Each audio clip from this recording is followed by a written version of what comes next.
তখন তার বেতনের ব্যবস্থা করে দেওয়া হয়। মোহন আব্বুল ইজাদ এই সিয়াম সাধনের পরে বান্দা যে কাজ করেছে আজ শুধু কাজের বিনিময়টা নেওয়ার জন্য। একটা জিনিস আমি প্রথমে বলতে ভুলে গেলাম, আমরা যারা সিয়াম সাধনা পূর্ণভাবে করেছি আর কেউ করে নাই, এই যারা করে নাই, যারা সিয়াম রোজা রাখি নাই, ইফতারির ব্যবস্থা করতে সুন্দর করে, আগুন জ্বালায় নাই, ধোঁয়া বাইর হচ্ছে। ভাই বন্ধু, আপনারা রাগ করবেন, ধর্ম অনুযায়ী খুব ধুমধামের সঙ্গে ঢোল ঢাল বাজাই তারা এই উৎসব পালন করছিল। নবী পাক সাল্লাল্লাহু আলাইহি সাল্লাম সাহাবীদের লক্ষ্য করে বললেন যে অন্যান্য ধর্মাবলম্বীরা তারা খুশি আনন্দ করে উৎসবের ব্যবস্থা করেছেন, একটা ঈদুল ফিতর, একটি ঈদুল জোহা, কিন্তু আমাদের যে খুশি আনন্দ এর মধ্যে কোনো ঢোল তাপ নেই, আমার আপনার ছেলে মেয়েরাই ভটকা ফুটায়, এটা কিন্তু জাহিলিয়াতের জামানাতে ওই ইহুদি নাসারাদের কৃষি কালচার। এটা শুনে রাখেন, ঢোল বাজনা ভটকা তার কৃষি কালচার, এটা আমাদের বন্ধ করতে হবে। এটা করেছো এর প্রাপ্যতা নেওয়ার জন্য, তোমরা আসো ঈদের মাঠে, এই পরাম করলো। আল্লাহ তাআলা বলছেন, আল্লাহ তাআলা তার ফেরেশতা ডাক দিয়ে বলেন, ও আমার ফেরেশতারা, মজদুর মালিকের বাড়ি কাজ করেছে,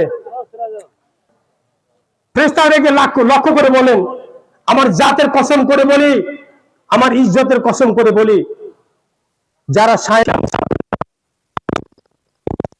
ফেরেশতার মধ্যে সিয়াম সাধনা কে কিভাবে পালন করেছি, আমরা সবাই আপন আপন মনকে জিজ্ঞেস করে বুঝতে পারবো যে কতটুকু আল্লাহ জীবনের ক্ষমা করে দেবেন। সুবহানাল্লাহ ওয়া বিহামদিহি। আমার ভাই আমার দোস্তরা, মোহন আব্বুল ইজাদ বান্দার প্রতি মাফ করার জন্য এই ময়দানে আসে, আমরা আল্লাহর দরবারে ফরিয়াদ করি, আল্লাহ আমাদের জীবনের সমস্ত গুনাহ আল্লাহ ক্ষমা করে দেন। দোস্তরা, নামাজ আবার কাজ ছিল, সেটা কি? ফিতরা। ফিতরা ইফতার থেকে এসেছে, শব্দটা ইফতার, একটা সেতু, সেতুর বীজ কালভার্ট গর্তের উপরে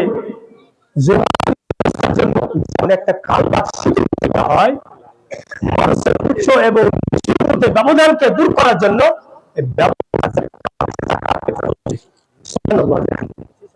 যেন কেউ দশতলায় না থাকে আর কেউ গাছতলায় না থাকে, এই ব্যবধানটাকে দূর করার জন্য।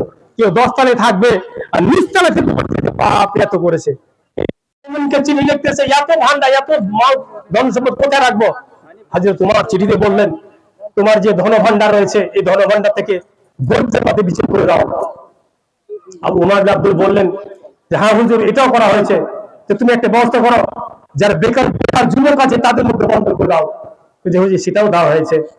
আরেকটা কাজ করো, যারা আমি প্রত্যেকটা ভাই বলবো, বন্ধু দোস্তরা আসতেছে, তা আমি পরিশেষে বলবো, বন্ধু দোস্তরা বলবো, আসি আমরা একটু সাহায্যের হাত বাড়াই দিলে ওই দুস্থ ফিলিস্তিনদের একটু সাহায্য সহযোগ করা যায়।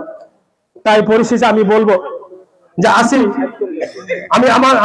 আমরা আমাদের জীবনের সর্বস্তরে যে রোজা সিয়াম পালন করলাম, এই 6 মাস আগে দোয়া করতো আল রমজান আসার জন্য, আবার 5 মাস পর্যন্ত, 4 মাস 5 মাস পর্যন্ত তারা এই অনুতপ্ত থাকতো। সুবহানাল্লাহ বিহামদিহি। তারা অনুতপ্ত করতো যে আমার জীবনে গুনাহ আমি মাফ করতে পারলাম না। হযরত আলী কারামাল্লাহু ওয়াজহু, উনি এক মনের যত কালিকে দূর করে দাও, আয় আল্লাহ বাকি জীবনটা হায়াতে তাইয়্যিবা দান করো। আয় আল্লাহ রব্বানা লা তুযিগ কুলুবানা বা'দা ইয হাদাইতানা ওয়া হাব লানা মিন লাদুনকা রাহমা ইন্নাকা আনতাল ওয়াহ্হাব। আল্লাহুম্মা সাররিফাল কুলুব সাররিফ কুলুবানা আলা তাআতিক ইয়া মুকাল্লিবাল কুলুব সাব্বিত কলবি আলা দিক। আল্লাহুম্মা নাজ্জিবকা মিন আযাবিল কবর আতিনা ফিদ দুনিয়া হাসানাহ ربنا آتنا في الدنيا حسنة وفي الآخرة حسنة ربنا تقبل دعائي منا إنك أنت السميع الدعاء وآخر الحمد لله رب العالمين السلام عليكم